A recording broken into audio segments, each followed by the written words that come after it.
Hello, Gregg with Online Tennis Instruction. Welcome to this third free video in this three-part kick serve series. If you have not already watched the first two videos, I recommend that you click the link and watch them first because these videos build upon one another. In today's video, I'm going to show you a case study with my student Scott and how we worked with him to develop a kick serve in just 90 minutes. We're going to first start by looking at his serve before the lesson.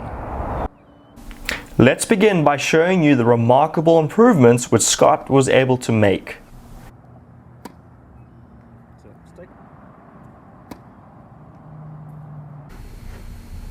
So over here on the left we have Scott's original second serve, and we filmed this at the beginning of the session.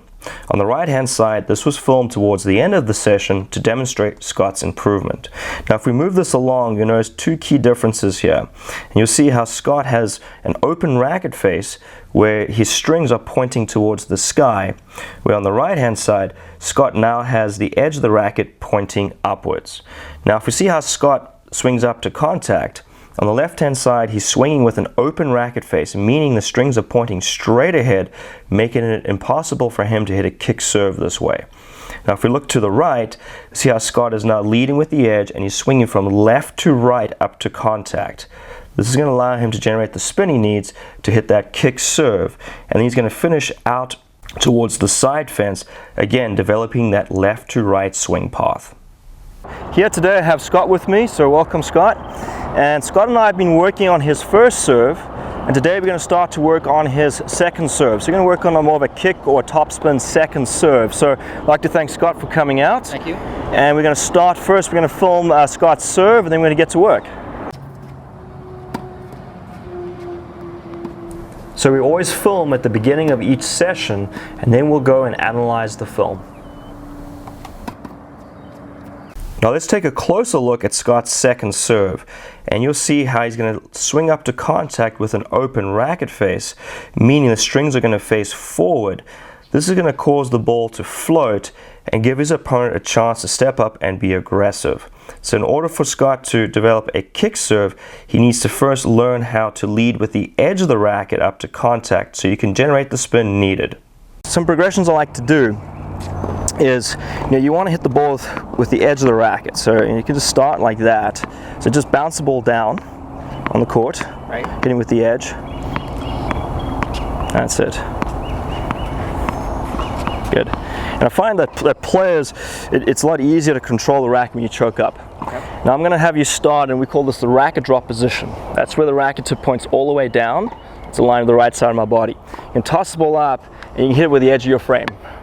And the key to this actually is to try to swing almost towards that net push to your right. A lot of people try to swing this way and it's very difficult to do this. So you're going to go out to the right slightly.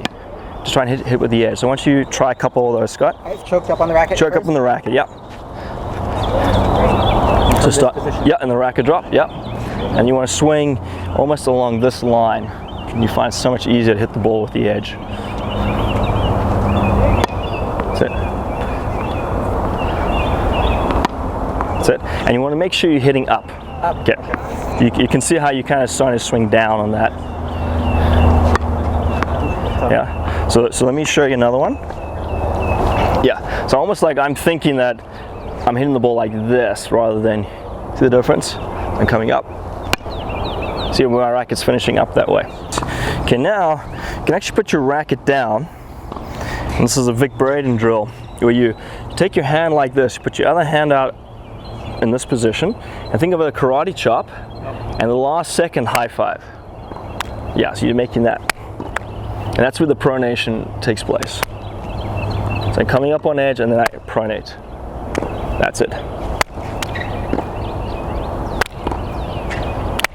Just like that. Yeah.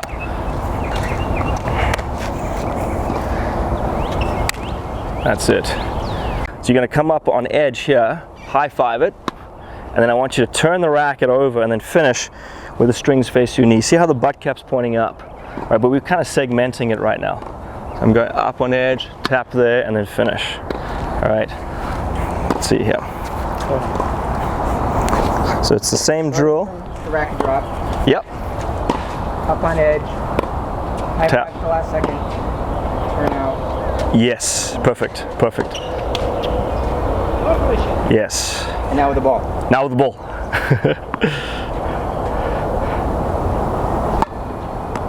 There you go.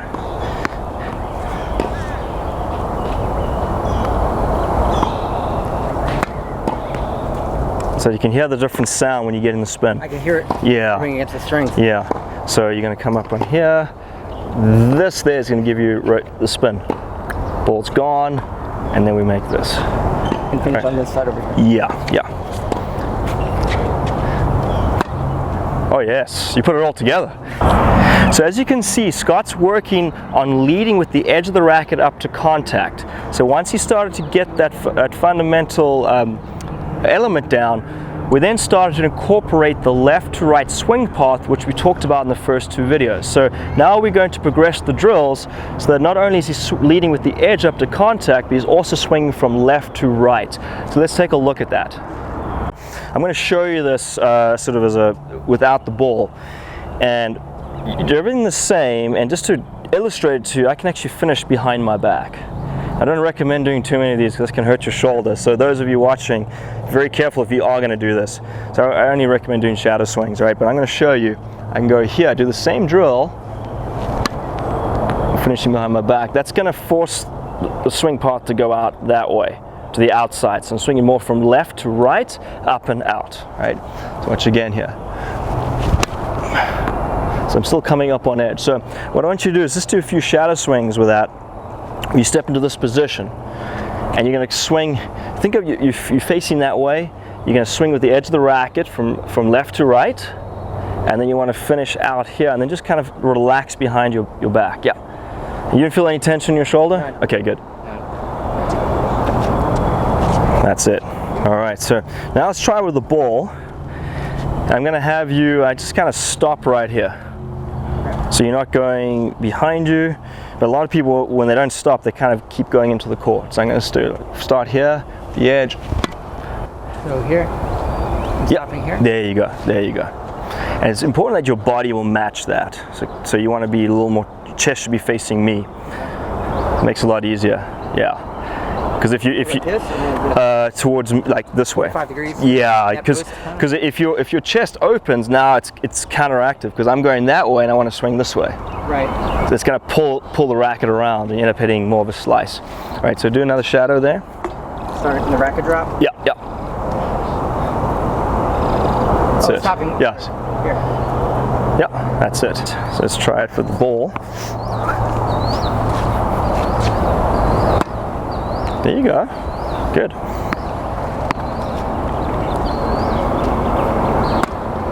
Very nice. And that ball actually kicked up a little bit on the other side.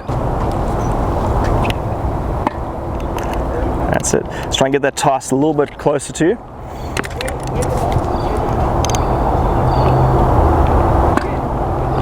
Very nice. Okay, let's take a closer look and you'll see how Scott is now leading up on edge to contact. If you look at the contact point, you'll see how he's hitting the ball on the inside of his arm and the racket's angled this way. That's going to allow him to get the spin he needs to hit the kick serve. You also see it after contact how the racket turns over and he has this look where the strings are pointing backwards. So he's developing a left to right swing path which finishes almost parallel to the baseline. Now let's go back out on the court. Okay, so now Scott, we're going to move further back. We're going to hold the racket halfway down the grip and do the same thing. You're going to start here in the racket drop position. You're going to come up on edge. You're going to brush up the ball this way, and you're going to just kind of finish in this position right here. Okay. Now the key thing to remember is to try to prevent your chest from facing forward. You want to try and keep your chest facing the direction of that net post there. That's going to help you to go out that way because your chest pulls open and it'll bring the racket around. And again, that's a common mistake I see people make. They start off nicely and then they open up and then end up coming around the ball this way, ends up hitting more of a slice serve, right? So you can just start right here, choked up a little bit more, or less, should I say, here, just like that. And one of the big adjustments you made was just bringing your toss a little bit closer to you. Okay. All right, so let's give that a try. Okay. Starting from the racket drop. Yep. And if you want to do a few shadow swings first, yes, that's it. Very good. Behind or in front this time? Right now, I just want you just to hold it. Just hold it like at the end, yeah. Sampras. Yep, exactly. Okay, so bring that toss in closer to you. Yeah. So let me. Too far ahead. Yeah. So show me your contact point. You want to be hitting it more here. You're hitting it out here a little bit too much. Okay. Because you want to be coming up like this to contact. There you go. And that ball jumped on the other side. It kicked off to the right. There you go. Yeah. Now just try to hold on to the toss a little bit longer. There you go. Just really focus on going out this way. Up and out. Yes. Very nice, Scott. Yes. So as you can see, by the end of the session, we had Scott starting in a half serve position, and he was doing an excellent job of swinging from left to right and getting the ball to kick and bounce up on the other side. Now let's take a look at Scott's serve at the beginning of the session and compare it once again to the serve at the end. So here on the left is the original footage of Scott's second serve, and you'll see how the racket face is open and he's going to swing with an open racket up to contact and finish into the court. Now if you take a look here on the right hand side, you notice how Scott's now getting into a good racket drop, and he's going to lead with the edge up to contact, swinging from more left to right. So now your swing path is going from left to right and finishing out towards the side fence, almost parallel to the baseline. That concludes our 3 free videos on the kick serve. I hope you got a lot out of it. In the next few days, I'll be sending you a video discussing how you too can transform your kick serve. Thank you.